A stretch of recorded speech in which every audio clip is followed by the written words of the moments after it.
తల వంచినట్లయితే ప్రార్థన చేసుకుందాం ప్రతి ఒక్కరు. మహోన్నతుడ, మహిమగల మహారాజా, మీ నామానికి సాష్టాంగపడి నమస్కరిస్తున్నాం తండ్రి.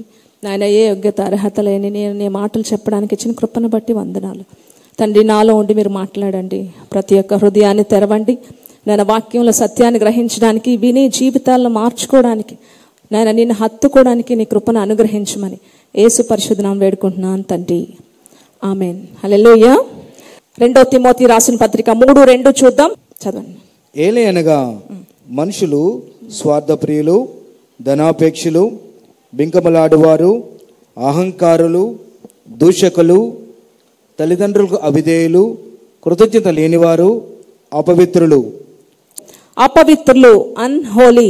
అపవిత్రులు అంటే పవిత్రత లేనివారు, అలాగే పరిశుద్ధత లేనివారు అని అర్థం. అంత్య దినాలు, అపాయకరమైన కాలాల్లోట మనుషులు అపవిత్రులు అంటే పరిశుద్ధత లేనివారు, పవిత్రత లేనివారు అని చెప్పి వాక్యం చెప్పబడుతుంది. ఈరోజు అపవిత్రులు, ఇవి అంత్య దినాలు అనడానికి ఈరోజు సమాజంలో ఎక్కడ చూసినా నైతిక విలువలు పూర్తిగా అడుగంటికి పోయాయి. టీవీల ద్వారా కావచ్చు, ఇంటర్నెట్ల ద్వారా కావచ్చు, అలాగే సినిమాల ద్వారా కావచ్చు, అలాగే సెల్ ఫోన్స్ ద్వారా ఈరోజు చిన్నపిల్లలే కానీ, పెద్దవాళ్లే కానీ, యవనస్తులే కానీ ఎంతగా చెడిపోతున్నారో మనం సోషల్ మీడియాలో చూస్తున్నాం, అలాగే న్యూస్లో కూడా మనం చూస్తున్నాం. అంటే సమాజం ఎంతగా చెడిపోతుందని. అన్ని విధాల సమాజం అభివృద్ధి చెందడం మంచిదే కానీ అభివృద్ధి సమాజాన్నట కబళించేదిగా ఉండకూడదట. పెరుగుట విరుగుట కొరకే అని చెప్పి అత్యధికంగా పెరిగేది ఏదైనా సరే ఏదో ఒక రోజు విరిగిపోక తప్పదు. దేవుడు మనుషులను సృష్టించినప్పుడు పవిత్రులుగా సృష్టించాడు. కానీ వారు వివిధమైన తంత్రాలు, యంత్రాలు కల్పించుకొని వారికి వారే అపవిత్రులు అయిపోయారట, చెడిపోయారట, అలాగే పనికి రాని వారిగా, పనికి మాలిన వారిగా అయిపోయారని చెప్పి బైబిల్లో అనేక చోట్ల ఉంది. ఒక 3 వచనాలు చూసుకుందాం. ప్రసంగి రాసిన పత్రిక 7:29. ఇది ఒక్కటి మాత్రం నేను కనుగొంటిని, ఏలయనగా దేవుడు నరులను యథార్థవంతులుగా చేసెను, కానీ వారు వివిధమైన తంత్రాలు కల్పించుకున్నారు. దేవుడు మనుషుల్ని యథార్థవంతులుగా చేస్తే వాళ్ళు వివిధమైన తంత్రాలు, యంత్రాలు కల్పించుకున్నారట. దేవుడైతే మనుషులు మాత్రం యథార్థవంతులుగా స్టార్టింగ్ చేయడమే మనుషుల్ని యథార్థవంతులుగా చేస్తే వివిధమైన తంత్రాలు వాళ్ళు కల్పించుకున్నారట. ఈరోజు దేవుడు మనిషిని సృష్టించాడు, కానీ మనిషి ఎవరు సృష్టిస్తున్నాడండి? మెషిన్స్ ని సృష్టిస్తున్నాడు కదా. వివిధమైన యంత్రాలు, వివిధమైన చూస్తే రోబోస్ వచ్చాయండి ఈరోజు, అవునా?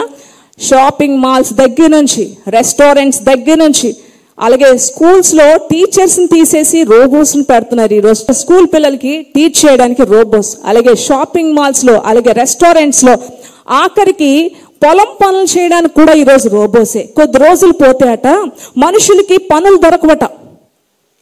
ఇది నేను చెప్తున్న మాట కాదు, కానీ బైబిల్ ఎంతో స్పష్టంగా తెలియపరుస్తుందండి. కొద్ది రోజులు పోతే కూలివానికి కూలి దొరకదట.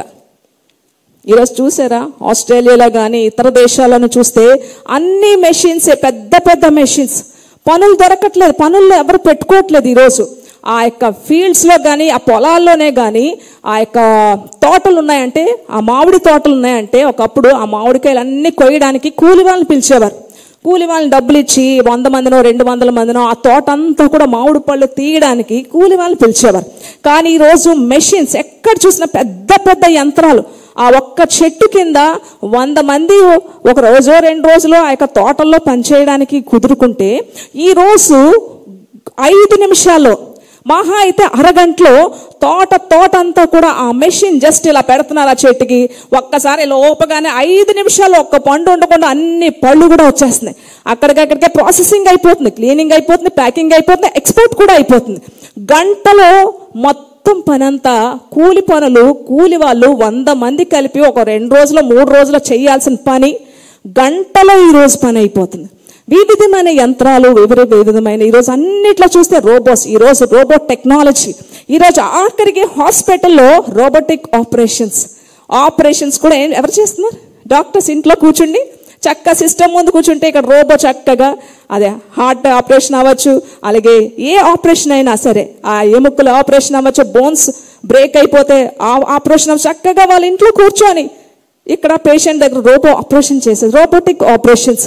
ఎక్కడ చూసినా సరే మనుషులు వివిధమైన తంత్రాలు యంత్రాలు కల్పించుకొని వాళ్ళే చెడిపోతున్నారట. కొద్ది రోజులు పోతే వాళ్ళకి కూలి దొరకదటండి, పని దొరకదట. అలాగా రోడ్ల మీద వెయిట్ చేయడం. ఇప్పటికే చాలా మంది చూస్తే కనుక రోడ్ల మీద చాలా మంది పనులు వాళ్ళు ఉంటారు.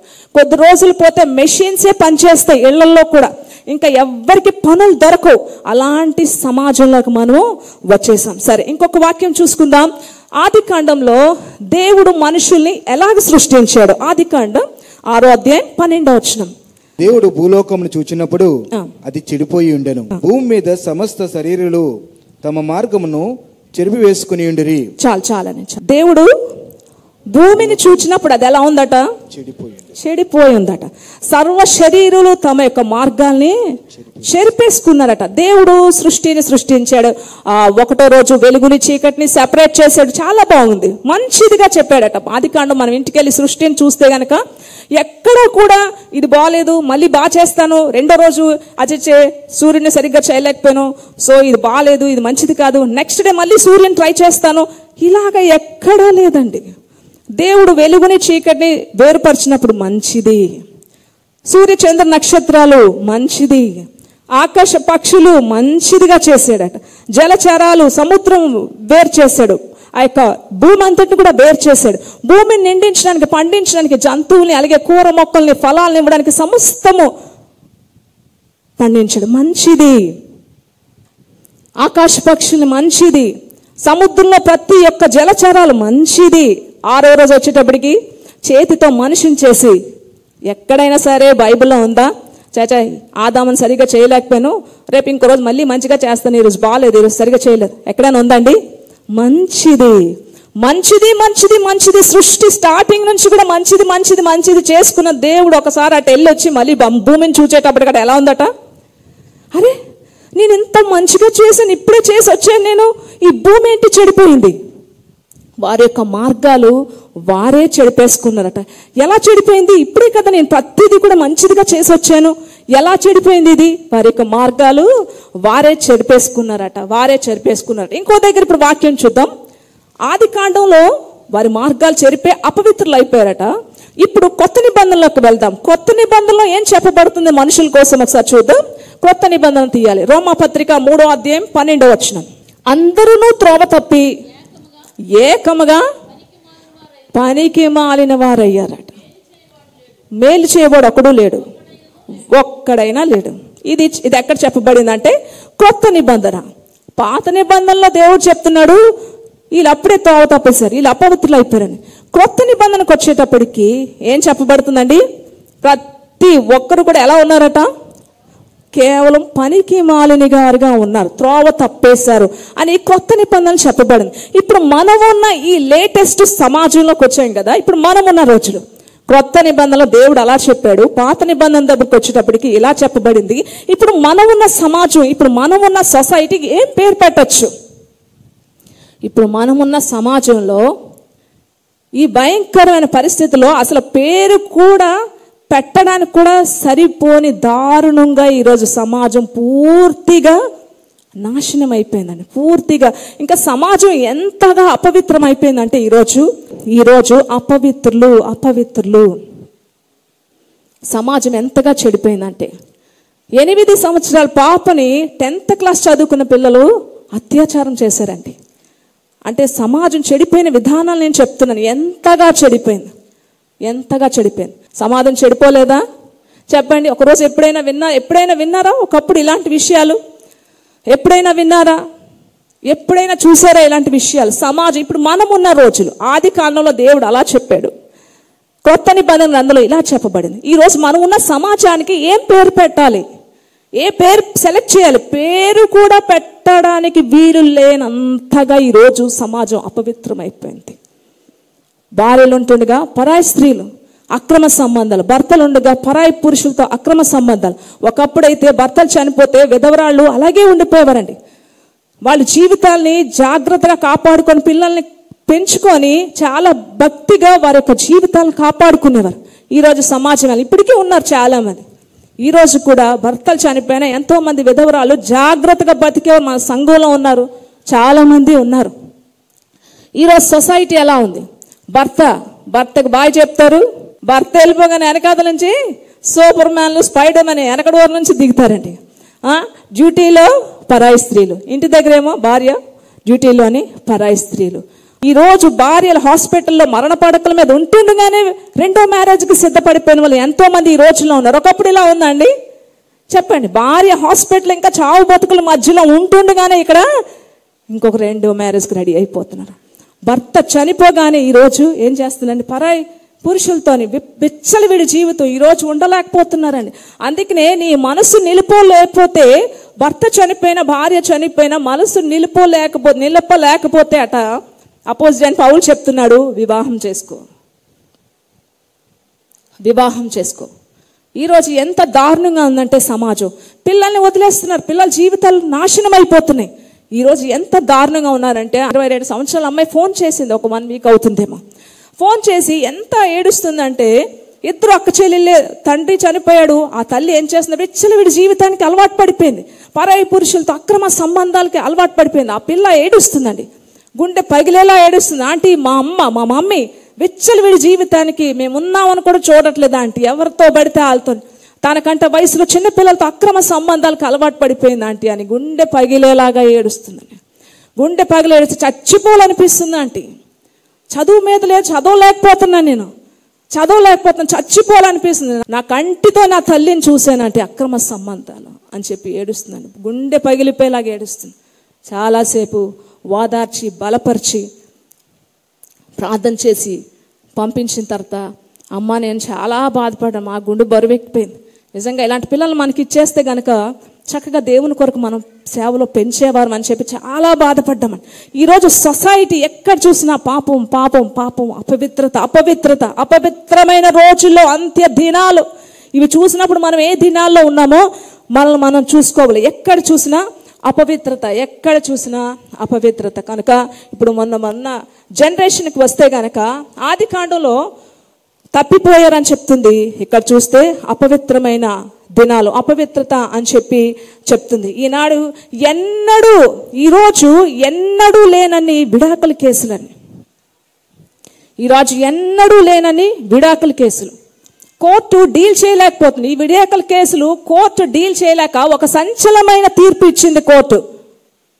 అడల్టరీ లీగల్ అట. ఈరోజు ఏం సంచలనమైన తీర్పు అండి? ఏ వివాహ బంధానికైతే దేవుడు విలువనిచ్చాడో ఆ యొక్క వివాహ బంధాన్ని వేర్లతో సహా సాతానుడు పెకిలించడానికి సాతానుడు తెచ్చిన భయంకరమైన తీర్పు అడల్టరీ లీగల్ అట. అంటే ఎవరికి నచ్చిన వాళ్ళతో వెళ్ళిపోవచ్చు, ఎవరికి నచ్చితే వాళ్ళు, మేము ఇంకా తీర్పులు తీర్చలేము, మేము ఎవరికి నచ్చితే వాళ్ళతో వెళ్ళిపోవచ్చు, ఎవరితో నచ్చితే వాళ్ళతో పెళ్లిళ్ళు చేసుకోవచ్చు, ఇంకా భార్య భర్త అని ఉండవసరం లేదు. ఏ వివాహ బంధానికైతే దేవుడు ప్రాముఖ్యతని ఆది కాండంలో ఇచ్చాడో ఆదాము అవ్వ దగ్గర నుంచి కూడా దాన్ని పూర్తిగా అంత్య దినాల్లో వేర్లతో సహా పెకలించి తీసేయడానికి సాతానుడు తెచ్చిన సంచలనాత్మకమైన తీర్పు అడల్టరీ లీగల్. ఎవరు నచ్చిన వాళ్ళతో వెళ్ళిపోవచ్చు, ఇక ప్రాబ్లం లేదు. మీరు కేసులు పెట్టవసరం లేదు, కోర్టులకు రావాల్సిన మీకు ఒక నమస్కారం, ఎవరికి నచ్చిన వాళ్ళతో వెళ్ళిపోయాను మొత్తం. దేవుడు ఎంత మంచి మాట చెప్పాడండి ఆది కాండంలో. ఈరోజు 100%లో 80% విడాకుల కేసులు ఎక్కడ చూసినా సరే దేవుడు ఒక్క విషయంలో మాత్రమే భార్య భర్తని వదిలేయాలట. ఆ విషయం ఏంటో కూడా మనం చూసుకుందాం. ఒక్క దగ్గర మాత్రమే చూద్దాం. యేసు ప్రభుని పరిసయ్యులు, శాస్త్రులు అనేకమైన ప్రశ్నలు వేస్తారండి. శాస్త్రులు, పరిసయ్యులు యేసు ప్రభుని ఎన్నెన్నో ప్రశ్నలు వేస్తారు. అందులో ఒక ప్రశ్న ఇది కూడా చూద్దాం ఒకసారి. మత్తయి సువార్త 19వ అధ్యాయం 9వ వచనం చూద్దాం. మరియు వ్యభిచార నిమిత్తమే తప్ప తన భార్యను విడనాడి మరి ఒకతను పెళ్లి చేసుకున్నవాడు వ్యభిచారం చేయుచున్నాడని, విడనాడబడిన దానిని పెళ్లి చేసుకున్నవాడు వ్యభిచారం చేయుచున్నాడని మీతో చెప్పుచున్నానని వారితో అనెను. అక్రమ సంబంధం నిమిత్తం మాత్రమే నువ్వు విడిచిపెట్టాలి తప్ప ఇంకా ఏ విషయాన్ని కూడా ఒకరినొకరు విడిచిపెట్టకూడదు అని చెప్పి యేసు ప్రభు యొక్క రూల్ ఇది రూల్. ఈరోజు ఎంతమంది పాటిస్తున్నారండి? ఈరోజు ఎంతమంది పాటిస్తున్నారు? ఈరోజు సిల్లీ కేసెస్ అండి. చిన్న విషయాలకి ఈరోజు కేసులు పెడుతున్నారు. ఈరోజు డబ్బు ఉందా? అమ్మాయి ఎలాగున్నా పర్లేదు, డబ్బు ఉంది కదా పెళ్లి చేసాను, డబ్బు ఉంది కదా, ఫుల్ బ్యాంక్ బ్యాలెన్స్ ఉంది, మంచి ఆస్తిపాస్తులు, అమ్మాయి అనవసరం, అమ్మాయి విషయం నాకు అనవసరం, డబ్బు ఉందా సెటిల్ చేసాను, రైట్ చేసాను, పెళ్లి ఖాయం చేసుకోండి, డబ్బు ఉంది కదా. ఈరోజు డబ్బును ప్రేమిస్తున్నావు, అమ్మాయిని ప్రేమించలేదు కనుక ఈ రోజు వరకు డబ్బు కోసమే నువ్వు ఏడుస్తున్నావు. ఉద్యోగం ఉందా? అబ్బాయి ఎలాగున్నా ప్రాబ్లం లేదు, ఉద్యోగం ఉంది కదా, మంచి గవర్నమెంట్ జాబ్ కదా, ఇన్కమ్ నెలకి సంవత్సరానికి ఎంత వస్తుంది, ఓకే చాలా బాగుంది, బ్యాకప్ బాగుంది, ఖాయం చేసిన. అబ్బాయి విషయం అనవసరం, నా సరదాలు నా యొక్క కాంటాక్ట్స్ అన్ని వేరేగా ఉన్నాయి, కాకపోతే నాకు కావాల్సిన జీతం కావాలి, ఆ వ్యక్తితో నాకు సంబంధం లేదు. ఎవరిని ప్రేమిస్తున్నారు? ఉద్యోగాన్ని ప్రేమించి పెళ్లి చేసుకుంటున్నారు కనుక ఈరోజు ఏడుస్తున్నారు, విడాకులు అయిపోతున్నాయి, ఈరోజు జీవితాలు పోతున్నాయండి. ఈరోజు దేవుడు ఉన్నాడా అని ఎంతమంది చూస్తున్నారు? ఈరోజు ఈ వ్యక్తిలో దేవుడు ఉన్నాడా? ఈ వ్యక్తి దేవుని కలిగి ఉన్నాడా? ఈ కుటుంబం ఆత్మీయమైన కుటుంబమా? చూడలేదు, A to F వెతుకుతున్నారు. ఒకసారి చెప్పాను నేను, A to F అంటే ఏజ్, బ్యూటీ, డౌరీ, అలాగే క్యాస్ట్, బ్యాక్గ్రౌండ్ అన్నీ వెతుకుతున్నారు కానీ G దగ్గరికి రావట్లేదు. A to F G దగ్గరికి రావట్లేదు. G for God's will of God లేదు. దేవుని చిత్తమేనా? ఈ వ్యక్తి దేవుని కలిగిన వ్యక్తేనా? అల్లాలు చెప్పారండి అందుకే నేను చేసుకున్నాను, ఈ పక్కింటి వాళ్ళు చెప్పారండి, లేకపోతే పాశ్రమ్ గారు చెప్పారు అందుకే నేను చేసుకున్నాను, అందుకే ఈరోజు ఏడుస్తున్నాను. నువ్వు దేవుని సన్నిధిలోకి, దేవుని దగ్గరికి వెళ్ళాలి. ఈరోజు దేవుని కలిగిన వ్యక్తిని చేసుకుంటే ఎన్ని సమస్యలు వచ్చినా సరే అంతం వరకు కూడా ప్రతి సమస్యలో కూడా ముందుకు దూసుకొని వెళ్ళిపోగలరు, గమ్యాన్ని చేరుకోగలరు. కనుక ఈరోజు దేవుడు లేని వ్యక్తిని చేసుకుంటున్నారు కనుక ఈరోజు ఏడుస్తున్నారు. ఈరోజు ఏడుస్తున్నారు చాలా మంది. వివాహం అనేది ఎంతమందికి సంబంధించిందండి? ఒక్కరికే కదా? ఒక్కరికేనా? ముగ్గురికి సంబంధించింది.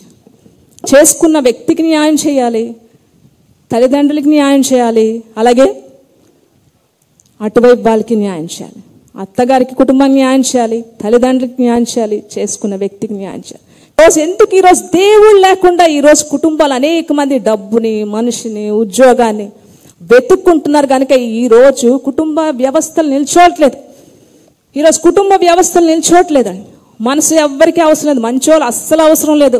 అమ్మాయి బాగుందా, అందంగా ఉందా, ఆంధ్ర అమ్మాయి ఇన్ ఫిన్లాండ్ అని చెప్పి మొన్న రీసెంట్గా ఒక బ్లాగ్ వస్తే అది ఎందుకు ఓపెన్ చేస్తే అమ్మాయి జీవితం కోసం చెప్తుంది. అందులోని అమ్మాయి జీవితం కోసం చెప్తూ చాలా బాధపడుతుందండి. ఎందుకు అమ్మాయి మాటలు చూస్తే చాలా బాధేసింది. చాలా చక్కగా ఆ ప్రోగ్రామ్ చేసుకుంటాను. అయితే చిన్నప్పటి నుంచి ఎన్నో కష్టాలు పడిందంట. ఈరోజు మనుషులు ఎంతగా ఆమెని ఏడిపిస్తున్నారో తను దుఃఖం ఎంత వ్యక్తం చేస్తుందంటే, అయితే చిన్నప్పటి నుంచి తండ్రి చనిపోయాడు, 2-3 పిల్లలు, తల్లి కూలి పనులు చేసుకొనట, అనేక సార్లు పసుపు వేసుకొని, అనేక సార్లు ఉప్పు వేసుకొని తినే. అమ్మాయి చెప్తుంది ఆ విషయాలన్నీ కూడా. ఉప్పు వేసుకొని తినే జీవితాలు మేము బాగా బ్రతికాము కానీ అన్నీ పోయాయండి, ఆఖరికి పనులు చేయాల్సి వచ్చింది. ఇలాగా గాడ్ మదర్స్ అని ఎవరో కొంతమంది వాళ్ళు స్కూల్లో జాయిన్ చేసినప్పుడు అక్కడ నుంచి వచ్చి ఫిన్లాండ్ నుంచి వచ్చారట. ఫిన్లాండ్ నుంచి వచ్చి ఇక్కడ కొంతమంది ఎవరైనా సరే మీరు ఫిన్లాండ్ రావాలనుకుంటున్నారా, చూస్తారంటే చిన్నపిల్లలు కదా, మేము వస్తాం, మేము చూస్తాం. అందులో అంతమంది పిల్లల్లో 2 సెలెక్ట్ చేసి ఫిన్లాండ్ తీసుకెళ్లారట. అక్కడ నుంచి వచ్చాక మళ్ళీ ఆమె ఈ చిన్నప్పటి నుంచి మరి ఏ విధంగా పెంచబడిన చాలా విషయాలు చెప్పింది. సో పెద్ద అయ్యాక చదువు నిమిత్తం కూడా ఈ పాప ఫిన్లాండ్ వెళ్ళింది. ఆ ఫిన్లాండ్లో చక్కగా చదువుకుంటూ ఉద్యోగం చేస్తూ, అక్కడ వాలంటీర్స్ ఉద్యోగం చేస్తూ అలా చదువుకుంటుంది. అయితే అక్కడ ఒక అబ్బాయి వాలంటీర్గా చేస్తూ అలా పరిచయం ఏర్పడి ఫిన్లాండ్లో ఒక అబ్బాయి అలా వివాహం అయిపోయింది. అయిపోయాక ఆ అబ్బాయి చాలా అందంగా ఉంటాడు, ఈ అమ్మాయి కొంచెం ఆపోజిట్గా ఉంటుంది, కలర్ తక్కువ అన్నీ కూడా. సో ఇద్దరికి మ్యారేజ్ అయిపోయింది, అన్నీ అయిపోయాక ఆ వీడియోలు చూసి ఆ పిల్లని ఎంతగా తిడుతున్నారంటే, అసలు నీ ముఖానికి ఇలాంటి వాడు ఎక్కడ దొరికాడు, నువ్వు మగవాళ్ళ ఉన్నావు, అసలు నీకు ఇలాంటి వాడు ఎక్కడ దొరికాడు నీకు అని ఇష్టం వచ్చిన మాటలు మాట్లాడుతుంటే ఆ అమ్మాయి ఏడుపు ఒక్కటే తక్కువ కానీ ఎంత బాధపడిపోతుందంటే, అయితే ఆ అమ్మాయి ఒక మంచి మాట చెప్పింది. చూడండి, నన్ను ఎవరైతే మాట్లాడుతున్నారో వాళ్ళందరికీ ఒక మాట చెప్తున్నాను. ఇండియాలోనైతే ముఖాలను చూసి పెళ్లి చేసుకుంటారు కానీ ఫిన్లాండ్లోనైతే మనసును చూసి పెళ్లి చేసుకుంటారు. నా పెళ్లి అలాగే అయ్యిందని చెప్పిందండి. హల్లెలూయా. ఒక చర్చిలో కలుసుకున్నారట. ఇండియాలోనైతే ముఖాలు, ఈరోజు అందం ఎక్కడైనా దొరుకుతుందని కదా, అందంగా ఉన్న వాళ్ళు బోల్డ్ మంది దొరుకుతారు. కానీ మంచి మనసు గుణం ఉన్న వాళ్ళు ఎక్కడ దొరుకుతారు? అందుకే గుణవతి అయిన భార్య డాష్ చెప్పండి, రేర్. రేర్ బైబిల్ చెప్పి దొరకదు. అందంగా ఉన్న వాళ్ళు బోల్డ్ మంది దొరుకుతారు. ఈరోజు ఎలాగండి, మేకప్లు చూస్తే వాళ్ళని ఒకసారి తుడిసామంటే ఎలా ఉంటున్నారు చూసారా? యూట్యూబ్లోని మేకప్ వేసి పెళ్ళిలో కూర్చోబెడతారు, మేకప్ అంతా తీసాక అంతే సంగతి కదా. సో అందంగా ఉండేవాళ్ళు బోల్డ్ మంది దొరుకుతారు. కానీ బైబిల్ చెప్తుంది గుణవతి అయిన భార్య దొరకడం కష్టం. దొరకరు, బైబిలే చెప్తుంది దొరకదు, రేర్. గుణవతి అయిన భార్య దొరుకుట అరుదు. ఈరోజు అందంగా కావాలంటే అందానికి బోల్డ్ మంది మెరుగులు దిద్ది బ్యూటీ పార్లర్లో ఎలాంటి వాళ్ళైనా ఎలాగైనా తయారు చేసేస్తున్నారు. కానీ గుణవతి అయిన భార్య దొరుకుట అరుదు. బైబిల్ చెప్తున్న అద్భుతమైన మాట. సో ఈరోజు మళ్ళీ మన టాపిక్లోకి వచ్చాం. ఎక్కడ చూసినా అపవిత్రత. ఈరోజు కుటుంబ వ్యవస్థను మొత్తం సాతానుడు నాశనం చేసేసాడండి. ఎక్కడ చూసినా అపవిత్రత. 80 సంవత్సరాల ముసలాయన కట 18 సంవత్సరాల అమ్మాయి మీద మధ్యలో ప్రేమ చిగురించిందంట. అన్నయ్యలు చూస్తే చెల్లెలను పెళ్లిళ్ళు చేసుకుంటున్నారు. టీచర్స్ చూస్తే స్టూడెంట్స్ని పెళ్లిళ్ళు చేసుకుంటున్నారు. వ్యవస్థ ఈరోజు ఎలా తయారైందో చూడండి, ఎలా తయారైందో. వదలను చూస్తే ఎవరండి, మరుదులను పెళ్లిళ్ళు చేసుకుంటున్నారు. భార్యలు ఏడుస్తున్నారు ఈరోజు ఎంతో మంది. వదిన గారు అంటే ఒకప్పుడు తల్లితో సమానం. వదలను మరుదులను ప్రేమిస్తున్నారండి. కుటుంబ వ్యవస్థ ఎంతగా అపవిత్రం అయిపోయిందో, ఎంత అపవిత్రం అయిపోయిన దినాల్లో మనం ఉన్నామో పౌలు గారు చెప్తున్నారు. మనం ఇప్పుడున్న రోజులు మొత్తం కూడా అపవిత్రం అయిపోయి కనుక దేవుడు సహించలేకపోతున్నాడు. ఇంకా అయిపోయింది, టైం అయిపోయింది, ఇవి చూడలేకపోతున్నాను నేను. ఇలాంటివి ఎప్పుడైనా చూసారా? కుటుంబంగా లేదు ఈరోజు. చల్లా చెదురైపోయింది ఈరోజు. మొత్తం అపవిత్రత అయిపోయింది కనుక ఈరోజు దేవుడు సహించట్లేదు. ఇంకా టైం ఇవ్వలేదు, ఇంకా అయిపోయింది, ఎవరు మట్టుకు వాళ్ళు సర్దేసుకోండి అని చెప్పి దేవుడిచ్చే టైం అయిపోయింది. కాబట్టి ఎక్కడ చూసినా భయంకరమైన విషయాలు ఈరోజు జరుగుతున్నాయి. ఈ కూలిపోతున్న సమాజాన్ని పునరుద్ధరించాల్సిన బాధ్యత మన మీద ఉంది. కాబట్టి మనం ప్రార్థన ద్వారా మాత్రమే మన జీవితాల్ని, మన కుటుంబాల్ని కాపాడుకోగలం. వాక్యాన్ని చదవడం, వాక్యాన్ని పట్టుకోవడం ద్వారా మాత్రమే ఒక క్రైస్తవ కుటుంబం ఈ సమాజంలో, ఈ పాడైపోయిన సమాజంలో బ్రతకగలరు, లేకపోతే బ్రతకలేరు. సరే, ఈ లోకంలో ఉన్న అపవిత్రమైనవి ఏంటో చూద్దాం. ఇందులో 3 విషయాలు చూద్దాం. ఇప్పుడు అపవిత్రులు అనే ఈ సబ్జెక్ట్ మీద వెళ్తున్నాం కదా. ఇందులో 3 రకాల అపవిత్రతలు. అందులో మొదటిది అపవిత్రమైన పెదాలు చూద్దామండి. 2 తిమోతి రాసిన పత్రిక 2వ అధ్యాయం 16వ వచనం. అపవిత్రమైన వట్టి మాటలకి విముఖుడువై ఉండు, వినద్దు. అట్టివారు మరి ఎక్కువగా భక్తిహీనులు అయిపోతారట. అపవిత్రమైన పెదాలు. కొంతమంది నోరట అంటే గొంతుక తెరిచిన సమాధి లాంటిదట. అది నేను చెప్పింది కాదు. కొంతమంది గొంతుక విప్పారంటే సమాధి తెరిస్తే ఎలా ఉంటుందో అలా ఉంటుందట. ఈ మాటలు నేను చెప్పినవి కాదు. రోమాపత్రిక 3వ అధ్యాయం 13వ వచనం. ప్రతి వాక్యం మీకు తెలియాలి. వారి గొంతుక తెరచిన సమాధి, తమ నాలుకలతో మోసము చేయుదురు. అది వారి పెదవుల కింద సర్ప విషం ఉన్నది. అదండి, కొంతమంది గొంతుకట తెరిచిన సమాధి అట. వాళ్ళ నాలుకల కింద ఏమున్నాయి? సర్ప విషం. ఒక మనిషిని పాతి పెట్టేశాక సమాధిని తెరిస్తే ఉండగలమా? ఎంత భయంకరంగా ఉంటుందో. ఒక సర్పం యొక్క విషము ఎంత భయంకరంగా ఉంటుందో, ఎంత వినాశనాన్ని తీసుకొస్తుందో. ఒక వ్యక్తి యొక్క మాటలట తెరిచిన సమాధి, అలాగే సర్ప విషంలా ఉంటాట. కొంతమంది పక్కన పిల్లలు ఉన్నారేమో, పెద్దవాళ్ళు ఉన్నారేమో, స్త్రీలు ఉన్నారేమో అని కూడా చూడకుండా నోటికి ఏదొస్తే అది మాట్లాడతారండి. ఏదొస్తే అది మాట్లాడుతుంది. వాళ్ళ కోసమే చెప్పబడింది అపవిత్రమైన పెదాలు. వారి యొక్క నాలుకల కింద ఏముందట? తెరిచిన సమాధి అట. నోటిలోంచి ఏమి రాకూడదు. ఒక క్రైస్తవుడి యొక్క నోటిలోంచి ఎలాంటి మాటలు రాకూడదో ఒకసారి అది కూడా చూసుకుందాం. ఎఫెసీ రాసిన పత్రిక 5వ అధ్యాయం 3-5 చూడాలి. ప్రతి ఒక్కరు బైబిల్ తెరిచి చూడాలి. మీలో జారత్వమే గాని, ఏ విధమైన అపవిత్రత అయిన గాని, లోభత్వమే గాని వీటి పేరైనా ఎత్తకూడదు. ఇది పరిశుద్ధులకు తగనిది. కృతజ్ఞతా వచనమే మీరు ఉచ్చరింపవలెను. మీరు బూతులైనను, పోకిరి మాటలైనను, సరస్వక్తులైనను ఉచ్చరింపకూడదు. ఇవి మీకు తగవు. అర్థమైందా అండి? నోట్లోంచి ఏం రాకూడదట? మన హృదయం నిండిన దాన్ని బట్టి అట మన నోరు మాట్లాడుతుంది. అంటే మన హృదయంలో ఎలాంటి అపవిత్రత ఉందో అది నోట్లోంచి వచ్చేస్తుంది ఆటోమేటిక్గా. కొంతమందితో మాట్లాడినప్పుడు వచ్చేస్తూ ఉంటాయి. అంటే నీ హృదయం ఆల్రెడీ అపవిత్రతతో నిండిపోయింది. ఈరోజు చిన్న పిల్లలు సైతం అపవిత్రులు అయిపోతున్నారండి. చెడ్డ మాటలు, చిన్న పిల్లలు డబల్ మీనింగ్ మాటలు, పెద్దవాళ్ళతో మాట్లాడకూడని మాటలు, చిన్న పిల్లలు సైతం ఈరోజు అపవిత్రం అయిపోయారు. డబల్ మీనింగ్ మాటలు. అలాంటప్పుడు తల్లిదండ్రులు ఒక దెబ్బ వేయరు, వాళ్ళకి భయము చెప్పరు, తిరిగి వాళ్ళని చూసి సంతోషిస్తుంటారు, వాళ్ళని ఎంకరేజ్ చేస్తుంటారు. తండ్రికి మించిపోయిన తనయుడు అని చెప్పి వాళ్ళకి ఒక బిరుదులు కూడా ఇస్తారు. ఈరోజు ఎక్కడ చూసినా అపవిత్రత. అందుకే యోబు భక్తుడు మంచి మాట మాట్లాడుతున్నాడని. యోబు ఎంత మంచి మాట మాట్లాడుదంటే, మన నివాసాల్లో క్షేమము అభివృద్ధి ఉండాలంటే ఏం చెయ్యాలో ఒకసారి చూద్దాం. యోబు గ్రంథం 8, 6, 7 వచనాలు.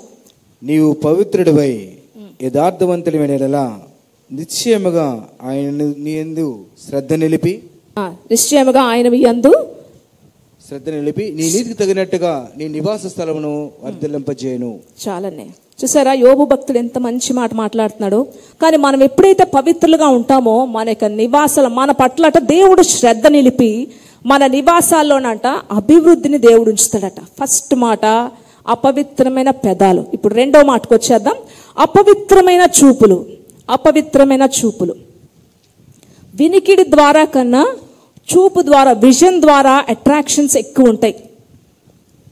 జ్ఞాపకం ఉంచుకోండి. వినికిడి ద్వారా వినడం కన్నా విజన్ ద్వారా, చూపు ద్వారా చాలా మంది ఆల్మోస్ట్ పడిపోతారు. ఎందుకంటే చూపు ద్వారా అట్రాక్ట్ అవుతాం, చూపు ద్వారానే పాపం ఎక్కువ జరుగుతుంది. అందుకే అపవిత్రమైన చూపులు. సామెతల గ్రంథం 4వ అధ్యాయం 25వ వచనం. నీ కన్నులు అటు ఇటు చూడక సరిగాను, నీ కనురెప్పలు నీ ముందర సూటిగాను చూడవలను. ఇది క్రైస్తవుల యొక్క కళ్ళు ఇలా ఉండాలి. నీ కన్నులు అటు ఇటు చూడకుండా సరిగాను, నీ కనిరెప్పలు ఎలా అండి సూటిగాను చూడాలి. సూటిగా. నిజాయితీ పరులు మాత్రమే సూటిగా చూడగలరంటండి. ఏమైనా లోపమున్నా పాపమున్నా వాళ్ళట సూటిగా చూడలేరట. అటు ఇటు తడుముకొని ఇలా చూస్తుంటారట. నిజాయితీ పరులు మాత్రమే సూటిగా చూడగలరట. నిజాయితీ పరులు మాత్రమే సూటిగా చూడగలరు. అందుకే చాలా మంది ఏమంటారంటే, నువ్వు నిజం చెప్పు, నువ్వు అబద్ధం ఆడలే కదా, నువ్వు నిజంగా పని చేయలేదని చెప్పు, నువ్వు అబద్ధం ఆడిపోతే నా కళ్ళల్లో సూటిగా చూసి చెప్పు అంటారా కదా. సూటిగా చూడాలి. సూటిగా చూడడంలో ఎంత అర్థం ఉందో చూసారా. నిజాయితీ పరులు మాత్రమే. ఏమైనా పాపమున్నా లోపమున్నా మనిషి కళ్ళల్లో చూడలేరు. మనుషుల యొక్క కళ్ళు కట్ట తృప్తి ఉండదటండి. ప్రసంగి చెప్తున్నాడు, ఎంత సంపాదించినా ఎంత ఉన్నా సరే కళ్ళుకి తృప్తి ఉండదట. కళ్ళతో చేసిన పాపానికే కానీ దేనికైనా సరే తృప్తి ఉండదని చెప్పి ప్రసంగి రాసిన పత్రికలో చెప్తున్నాడు. ప్రసంగి 1:8 చూద్దాం. ఎడతెరిపి లేకుండా సమస్తము జరుగుచున్నది, మనుషులు దాన్ని వివరింపజాలరు. చూచుటి చేత కన్ను తృప్తి పొందకున్నది, వినుటి చేత చెవికి తృప్తి కలగలేదు. చాలండి. ఏంటంటే చూచుట ద్వారా మనిషికి తృప్తి కలగట్లేదట. చూడడం వల్ల అంటే విజన్ ద్వారా అట్రాక్షన్స్ ఎక్కువ ఉంటాయి కనుక మనిషి చెడిపోవడానికి ఎక్కువ కారణాలు కళ్ళు ద్వారా మాత్రమే. ఈరోజు లోకం అంతా చెడిపోవడానికి. కనుక సూటిగా చూడాలి. సూటిగా నీ కన్ను అటు ఇటు చూడకుండా సూటిగా చూడాలట. కంటితో పాపం చేస్తే అది హృదయంలోకి వెళ్ళి దేహం అంతా పాడు చేస్తుందంటండి. జ్ఞాపకం చేసుకోవాలి. మనం చేసే ఒక కంటి ద్వారా పాపం, కంటి ద్వారా అట్రాక్షన్సే ఎక్కువ ఉంటాయి. వినికిడి ద్వారా కన్నా కంటి ద్వారా అట్రాక్షన్స్ ఎక్కువ ఉంటాయి. నువ్వు కంటితో ఎప్పుడైతే పాపం చేస్తావో అది హృదయంలోకి వెళ్ళి మొత్తం నీ నీ దేహం అంతా మెల్లిగా పాడు చేసుకొని వస్తుందట. దేవుడట ఇజ్రాయిల్ దీనికి బెస్ట్ ఎగ్జాంపుల్ ఎవరంటే సంసోనే. దేవుడు ఇజ్రాయేలీలను తన ప్రజల్ని రక్షించడానికి, ఫిలిస్తీన్లు అంటే శత్రువుల్లోంచి ఇజ్రాయేలీని రక్షించడానికి దేవుడు సంసోన్ని ఏర్పాటు చేసుకున్నాడు. సంసోన్ కోసం తెలుసు కదా మనకి, చిన్నప్పటి నుంచి చాలా ఇన్స్ట్రక్షన్స్ ఇచ్చి పెంచబడ్డాడు సంసోను. పుట్టిన దగ్గర నుంచి కూడా ద్రాక్షరసం తాకూడదు, ఈ వ్యక్తి నాజీరు చేయబడ్డాడు. ఈ సంసోను తల వెంట్రుకలు క్షౌరం చేయకూడదు. ఎందుకంటే సంసోన్ యొక్క బలం ఎందులో ఉందండి? తలలో ఉంది, జుత్తులో ఉంది. కనుక ఈ యొక్క జుత్తుని ఎప్పుడు కూడా క్షౌరం చేయకూడదు, ఈ వ్యక్తిని చాలా జాగ్రత్తగా చూసుకోవాలని చాలా చాలా ఇన్స్ట్రక్షన్స్ ఇవ్వబడ్డాయి ఆ తల్లిదండ్రులు మనోహ అలాగే తన యొక్క భార్యకి. ఈ విధంగా పెంచాలి, ఎందుకంటే ఈ వ్యక్తి ప్రత్యేకించబడిన వ్యక్తి. ఈ యొక్క సంసోను, ఈ వ్యక్తి ద్వారా నేను ఇశ్రాయేలీయుల్ని ఫిలిష్తీయుల చేతిలోంచి నేను రక్షించుకోవాలి, కనుక ఈ వ్యక్తిని చాలా జాగ్రత్తగా పెంచాలంటే తల్లిదండ్రులు చాలా జాగ్రత్తగా పెంచాడు, పెద్దవాడయ్యాడు, అంతవరకు బాగుంది. కానీ ఇప్పుడు సంసోను యొక్క కళ్ళు ఎవరిని చూసాయో ఒకసారి చూద్దాం. ఒకసారి న్యాయాధిపతులు 16వ అధ్యాయం 1వ వచనం. సంసోను యొక్క కళ్ళు ఎవరిని చూసాయో ఆ వ్యక్తి జీవితం అంతమేమైందో కంటి ద్వారా హృదయం ద్వారా తన జీవితం ఏమైపోయింది ఆఖరికి. ఒక్క లైన్ చూసుకుందాం. న్యాయాధిపతులు 16:1. తరువాత సంసోను గాజాకు వెళ్లి వేశ్యనొకతను చూచి ఆమె యొద్ద చేరెను. చాలానే సంసోను కళ్ళు ఎవరిని చూసాయండి? వేశ్యను చూసేదట. వేశ్యను చూసి ఆమె దగ్గర చేరాడట. తర్వాత ఏం జరిగిందో చాలా ఆ న్యాయాధిపతుల్లో ఉంటుంది, అంతా కూడా మీరు ఇంటికి వెళ్ళి చదవచ్చు. తర్వాత జరిగిన విషయం ఏంటి? ఈ వేశ్య ఏం చేసిందండి? లోతైన గొయ్యట వేశ్య, అందులో ఆ ఉచ్చులో పెడితే ఇంకా జీవితంలో మళ్ళీ పైకి రాలేరట. ఈ సంసోన్కి ఇదే గతి పట్టింది. తర్వాత ఆ వేశ్య ఏం చేసింది? ఫిలిష్తీయులకు చెప్పడం, ఈ యొక్క సంసోన్ యొక్క బలం ఎక్కడుందో కనుగొంది, మొత్తానికి క్షౌరం చేయించింది, బలమంతా పోయింది. ఆ సంసోను ఫిలిష్తీయుల మీదకి వస్తున్నట్టే ఎప్పుడులాగా విరజమ్ముకున్నాడట, నా బలం నాలోనే ఉందని. కానీ దేవుడు ఎడబాడిసినని సంసోన్ తెలుసుకోలేకపోయాడట. దేవుడు విడిచిపెడితే జీవితం ఎలా ఉంటుందో తెలుసా అండి? దేవుడు విడిచిపెట్టేస్తే జీవితం ఎలా ఉంటుందో సంసోను బెస్ట్ ఎగ్జాంపుల్. దేవుడు ఒక క్రైస్తవుని, మన జీవితాన్ని, మన చెయ్యిని దేవుడు విడిచిపెట్టేస్తే ఎలా ఉంటుందో సంసోన్ జీవితమే మనకి ఉదాహరణ. దేవుడు విడిచిపెట్టాడు, ఎడబాసాడని చెప్పి సంసోన్ తెలుసుకోలేకపోయాడు. తీసుకెళ్లారు గానుగు విడిచడానికి. ఫస్ట్ ఏ కళ్ళుతో చెడు పని చేశాడో, ఏ కళ్ళుతో వేశ్యం చూశాడో ఏం చేశారో ఆ కళ్ళే తీసేశారండి. ఆ 2 కళ్ళు తీసేసి గానుగు వీడ్చడానికి పెట్టారు. తర్వాత గుడి దగ్గరికి వెళ్ళారు. అందరితో పాటు కూడా చనిపోయాడు. అందరితో పాటు భయంకరమైన చావు చనిపోయాడు. వాటి మధ్యలో ఆ గుడి పడిపోయి ఏ విధంగా ఉంటుందో తెలుసు కదా, నరిగిపోయి కాళ్ళు కీళ్ళు అన్ని ఊడిపోయి ఏ విధంగా. అదే కానీ సంసోను దేవునికి చెప్పు చేతల్లో ఉంటే తన యొక్క మరణం చాలా ప్రత్యేకంగా ఉండేదేమో. కానీ సంసోను యొక్క మరణం చాలా ఘోరంగా జరిగింది. కనుక కంటి ద్వారా చేసిన పాపం హృదయంలోకి వెళ్ళి దేహం అంతా పాడు చేసేస్తుందట. ఒక స్కూల్ వ్యాను డ్రైవ్ చేసే ఒక డ్రైవర్ అట ఎప్పుడు స్కూల్ పిల్లల్ని తీసుకెళ్తూ ఉండేవాడట. అయితే ఆ వ్యక్తి ఎప్పుడు కూడా ఆ వ్యాన్కున్న ఫ్రంట్ మిర్రర్ ఉంటాయి కదా, ఫ్రంట్ మిర్రర్లో వెనకాతల నుంచి వస్తున్న ఆ స్త్రీల్ని, లేడీస్ని అందరినీ కూడా అపవిత్రమైన చూపులతో చూస్తూ ఉండేవాడట.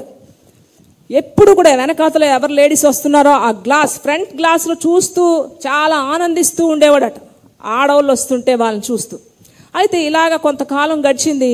ఒకరోజు ఆ వ్యాన్ డ్రైవ్ చేస్తూనే వెనకాతల ఆ మిర్రర్లోంచి వెనకాతల కాలేజ్ స్టూడెంట్స్ అమ్మాయిలు వస్తుంటే వాళ్ళని చాలా భయంకరంగా చూస్తూ, అపవిత్రమైన చూపులతో చూస్తూ ఏం చేశాడంటే ఫ్రంట్ ఉన్న లారీని ఢీకొట్టేశాడు. జరిగింది ఏంటో తెలుసా అండి? ఆ ఫ్రంట్ మిర్రర్ ఏ మిర్రర్లో అయితే ఆడపిల్లని చూసేవాడో అదే మిర్రర్ 2 ముక్కలు అయిపోయి, ఆ 2 ముక్కలు 2 కళ్ళల్లో దూసుకెళ్ళిపోయి 2 కళ్ళు పోగొట్టుకున్నాడు. నీ కన్ను చెడిందైతే ఈ దేహమంతా చెడిపోద్ది. నీ కన్ను చెడిందైతే నీ దేహమంతా చెడిపోతుంది. ఏ కళ్ళుతో చూసాడో ఆ 2 కళ్ళు పోయి గుడ్డువాడైపోయాడని. ఈరోజు అనేక మంది క్రైస్తవులు, ఎంతో మంది క్రైస్తవులు చూడకూడని సినిమాలు, సెల్ ఫోన్లో చూడకూడని అపవిత్రమైనవి, సీరియల్స్, యూట్యూబ్లో చూడని అపవిత్రమైన చూస్తూ కంటి ద్వారా వారి దేహాలను పాడు చేసుకుంటున్నారు. ఈరోజు ఎన్నడూ లేనన్ని వ్యాధులు ఈరోజు మన సొసైటీలో, మన సమాజం, మన చుట్టూ ఉన్నాయి. ఫ్యామిలీలో కనీసం 5గురిలో 4గురికైనా వ్యాధులు ఉంటున్నాయి. ఏదో ఒక వ్యాధి, ఏదో ఒక మరణాంతకరమైన వ్యాధి. ఇంకా బీపీ, షుగర్లు, థైరాయిడ్ అనేవి ఇవన్నీ కూడా చిన్నవి, అవన్నీ లిస్ట్లో తీసేయడమే. ప్రతి ఫ్యామిలీకి ఇవి ఇంకా కామన్ అన్నమాట, కామన్ డిసీజ్ ఇవన్నీ కూడా. ఫ్యామిలీలో 5గురు ఉన్నారంటే ఒక్కరు ఆరోగ్యంగా ఉన్న వాళ్ళు ఉన్నారా అండి? ఫ్యామిలీలో 5గురు ఉన్నారంటే ఒక్కరు ఆరోగ్యంగా ఉంటున్నారా? 5కి వ్యాధులే. దానికి గల కారణం నీ కన్ను చెడిపోతే నీ దేహం అంతా. ఈరోజు ఎన్నో హాస్పిటల్స్, ఎందుకు ఇన్ని హాస్పిటల్స్ వస్తున్నాయి? ఆదర్శ్ నగర్, ఆరిలో చూస్తే కనుక పెద్ద పెద్ద hospitals, Medicover hospital, NIMS hospital, ఇంకా క్యూఆర్ హాస్పిటల్, ఇంకా ఎన్ని ఉన్నాయండి, అపోలో. ఎందుకు ఇన్ని హాస్పిటల్స్? ఒకప్పుడు లేని హాస్పిటల్స్ ఇప్పుడు ఎందుకు వచ్చాయి? ఆలోచించారా? ఒకప్పుడు లేని వ్యాధులు ఇప్పుడు ఎందుకు వస్తున్నాయి? ఆలోచించారా? ఒకప్పుడు మన తర్వాత ఒక 40 సంవత్సరాలు వెనక్కి వెళ్తే హాస్పిటల్స్ ఉన్నాయా? ఒక 40 సంవత్సరాలు వెనక్కి వెళ్తే ఏమైనా అనారోగ్యాలు ఉన్నాయా? బీపీ, షుగర్ కూడా తెలియదు వాళ్ళకి. కానీ ఈరోజు ఎందుకు ఇన్ని వ్యాధులు వస్తున్నాయి? ఎందుకు ఇన్ని అనారోగ్యాలు? ఇన్ని హాస్పిటల్స్, వ్యాధులు హాస్పిటల్స్, వ్యాధులు హాస్పిటల్స్, వ్యాధులు హాస్పిటల్, రెండు బ్యాలెన్స్డ్గా పెరిగిపోతున్నాయి. నీ కన్ను చెడిందైతే నీ దేహం అంతా చెడిపోతుంది. అందుకే యోబు భక్తుడు నిజంగా భలే మాటలు మాట్లాడతాడని. యోబు గ్రంథం అంతా ఇంటికి వెళ్ళి చదవండి. మంచి మాట మాట్లాడుతున్నాడు. ఏమంటుంటే, నా కన్నులతో నిబంధన చేసుకుంటున్నాడు. ఈరోజు ప్రతి క్రైస్తవుడు, ఇక్కడ కూర్చున్న ప్రతి ఒక్క యవనస్తుడు అలాంటి నిబంధన తప్పకుండా చేసుకోవాలి. ఎలాంటి నిబంధన చేసుకుంటున్నాడు? 31వ అధ్యాయం 1-2 వచనాలు. యోబు గ్రంథం 31వ అధ్యాయం 1-2 వచనాలు. ప్రతి ఒక్కరు ఇటువంటి నిబంధన చేసుకోవాలి. నేను నా కన్నులతో నిబంధన చేసుకుంటేనే కన్యకను నేను ఎలాగ చూచెదను, అలాగూ చేసినలా పరమునున్న దేవుని ఆజ్ఞని ఏమగును, ఉన్నత స్థలమునున్న సర్వశక్తిని స్వాస్థ్యమేమగును. చూసారండి ఎంత మంచి నిబంధన. ఏమంటున్నాడు? ఈరోజు నా కళ్ళతో నేను నిబంధన చేసుకుంటాను. ఏమని? కన్యకని అంటే యోబు మ్యారేజ్ అయిపోయింది, పిల్లలు ఉన్నారు. ఈరోజు మ్యారేజ్ అయిపోయినా పిల్లలు ఉన్నా సరే విచ్చలవిడి జీవితం, అపవిత్రమైన కన్నులతో ఎంతో మందిని చూస్తున్నారు. స్త్రీలు అవ్వచ్చు, పురుషులు అవ్వచ్చు, కాలేజ్కి వెళ్తే యూత్ అవ్వచ్చు. అపవిత్రత. కాలేజీలోకి వెళ్తే అందమైన అమ్మాయిని, ఎవను అండి కాలేజ్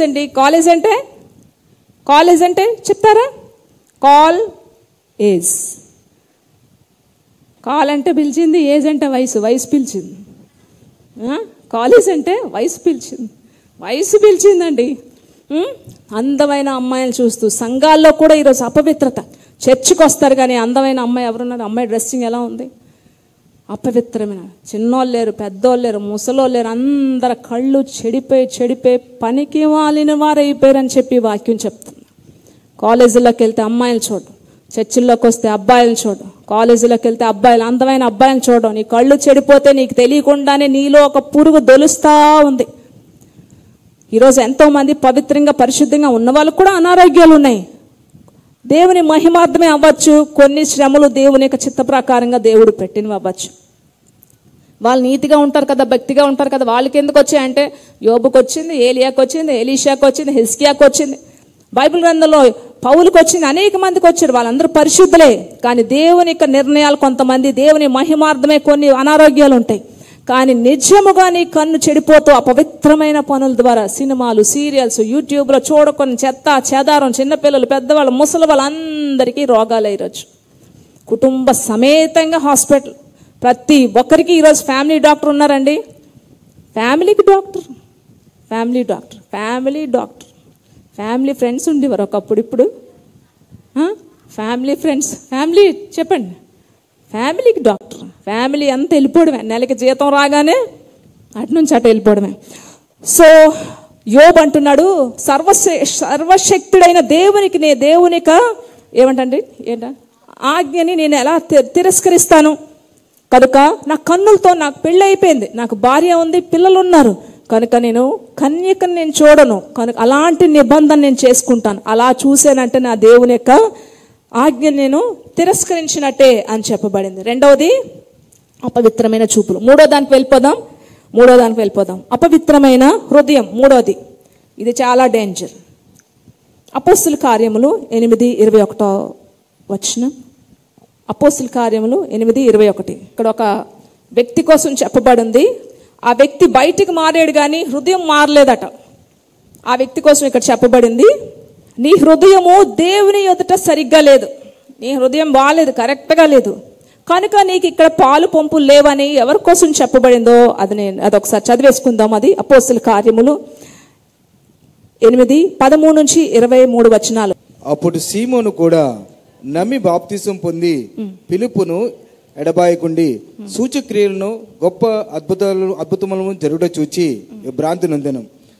సమరయ వారు దేవుని వాక్యం అంగీకరించారని యెరూషలేములోని అపోస్తలు విని పేతురును యోహానును వారి యొద్దకు పంపిరి. వీరు వచ్చి వారు పరిశుద్ధాత్మను పొందవలనని వారి కొరకు ప్రార్థన చేసిరి. అంతకు ముందు వారిలో ఎవరి మీదనూ ఆయన దిగి ఉండలేదు. వారు ప్రభు అయిన యేసు నామమున బాప్తిసం మాత్రం పొంది ఉండిరి. అప్పుడు పేతురును యోహానును వారి మీద చేతులుంచగా వారు పరిశుద్ధాత్మను పొందిరి.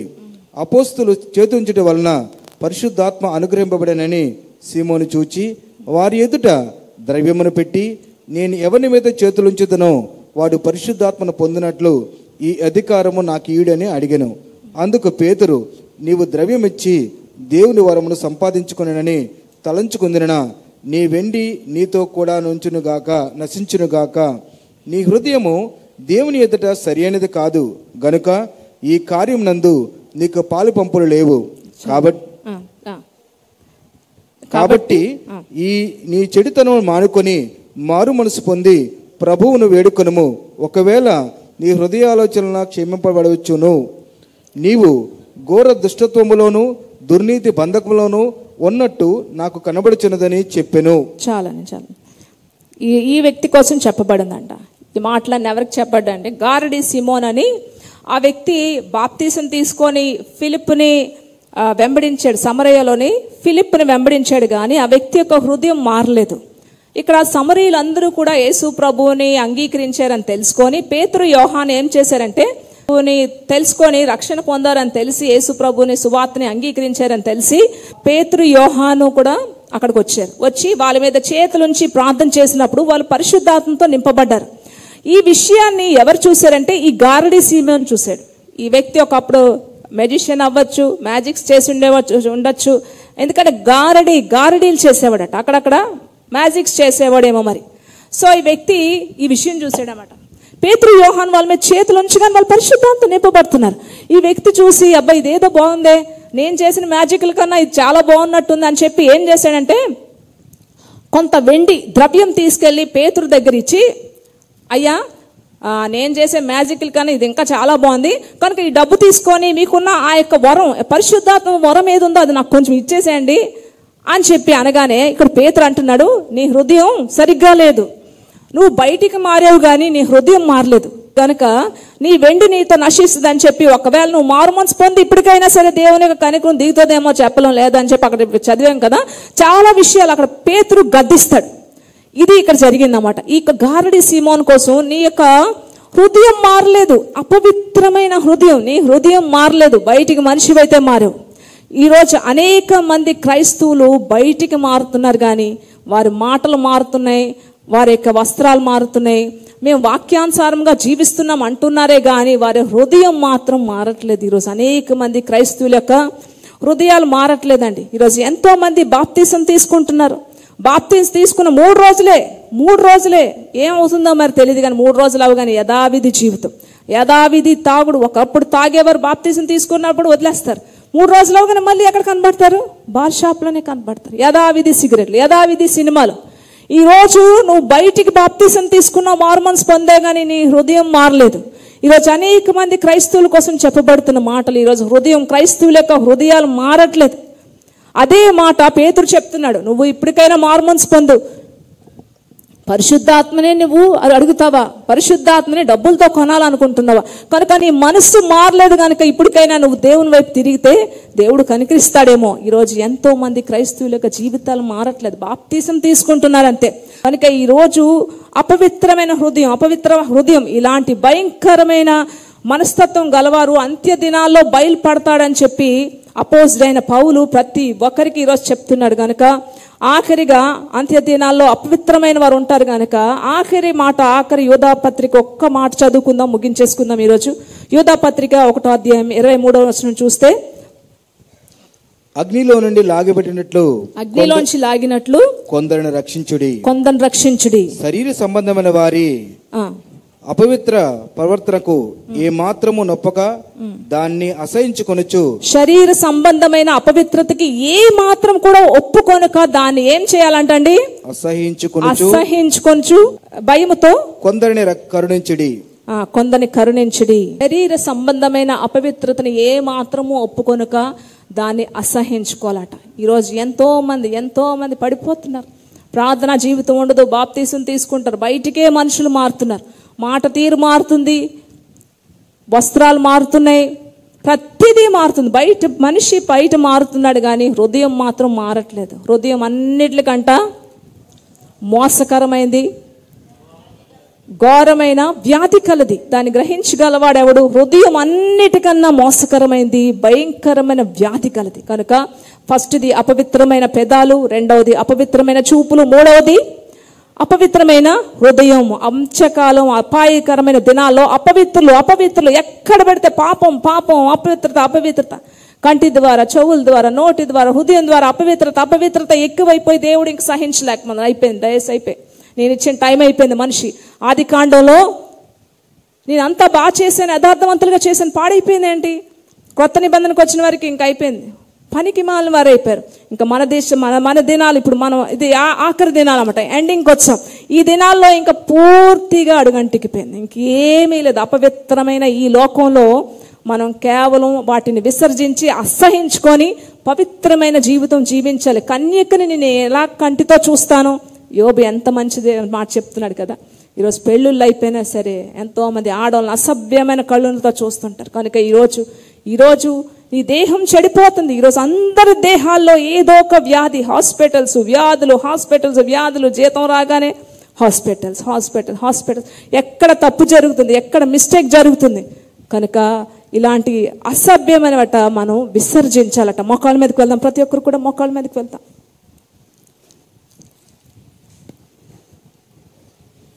అపవిత్రులు అంత్య దినాల్లో అపవిత్రమైన కాలములు వచ్చిందని తెలుసుకొనుడి. ఎలాగా అనగా మనుషులు అపవిత్రులు, బింకములు ఆడువారు, స్వార్థ ప్రియులు, ధనాపేక్షకులు,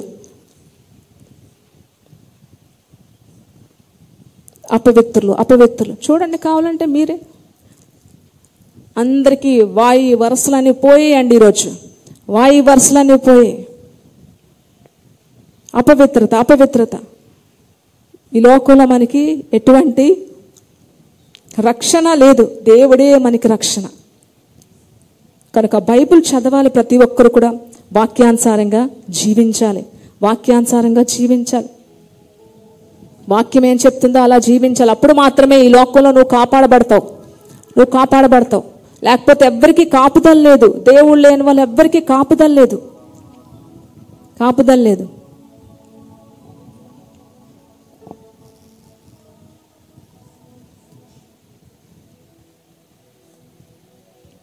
అపవిత్రమైన తలంపులు, అపవిత్రమైన హృదయం, అపవిత్రమైన చూపులు, అపవిత్రమైన పెదాలు.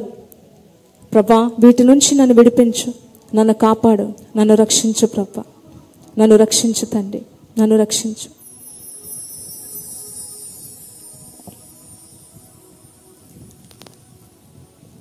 ఏ ఊపిరి నీదేనయ్యా, నీవిచ్చిన దానం నాకు, నా ఆశ నీవేనయ్యా, నా జీవితమంతా నీకే. ఏ ఊపిరి నీదేనయ్యా, నీవిచ్చిన దానం నాకు, నా ఆశ నీవేనయ్యా, నా జీవితమంతా నీకే.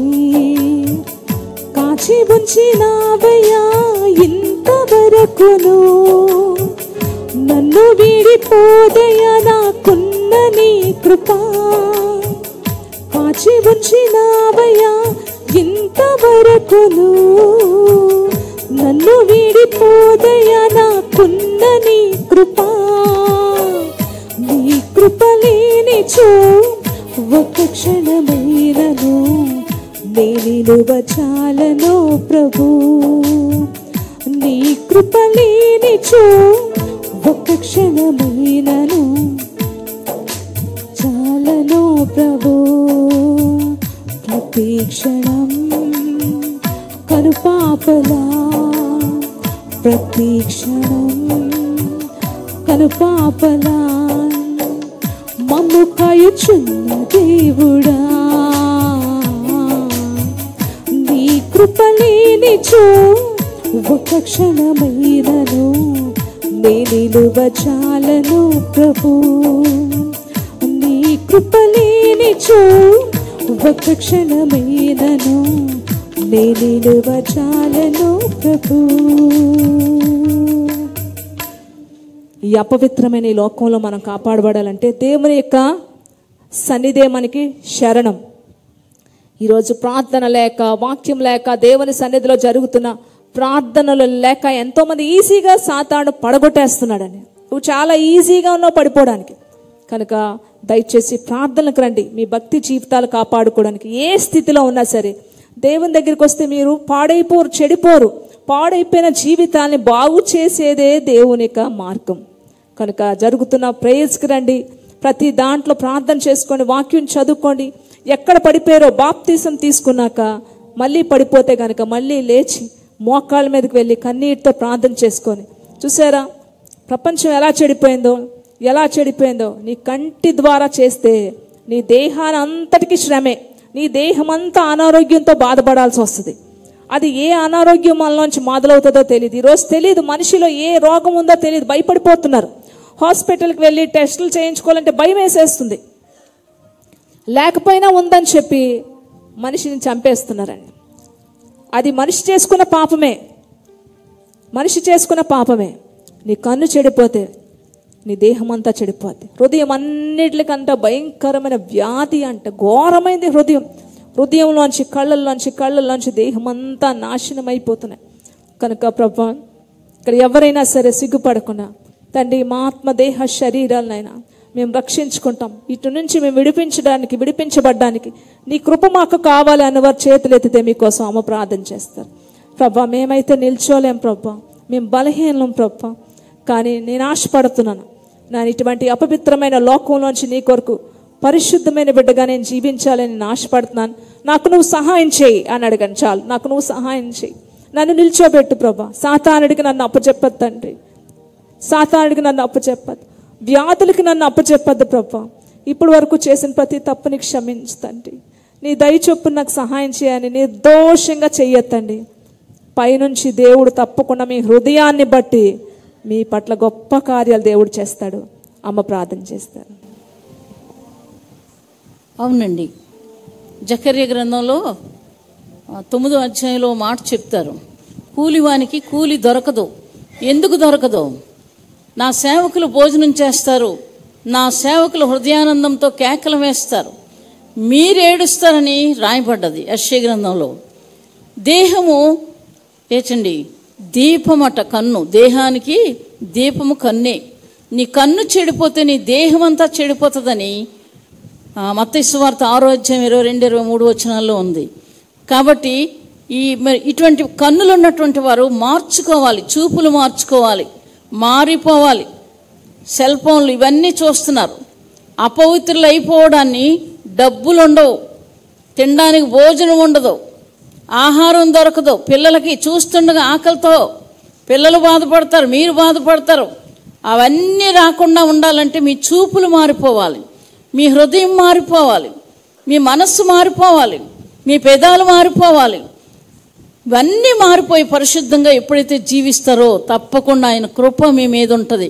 మీరు అడవిలో ఉన్న ఏలియాలాగా ఆహారం దేవుడు పంపిస్తాడు. దేవునికి మహిమ కలుగునుగాక. అడవిలో ఉన్నా సరే ఏలియాకి ఎలాగైతే దేవుడు ఆహారాన్ని పంపించాడో పంపించగలిగిన శక్తిమంతుడు ఆయన. అడవిలోనే అన్నం పెట్టాడు 5 రొట్లు 2 చేపలతో.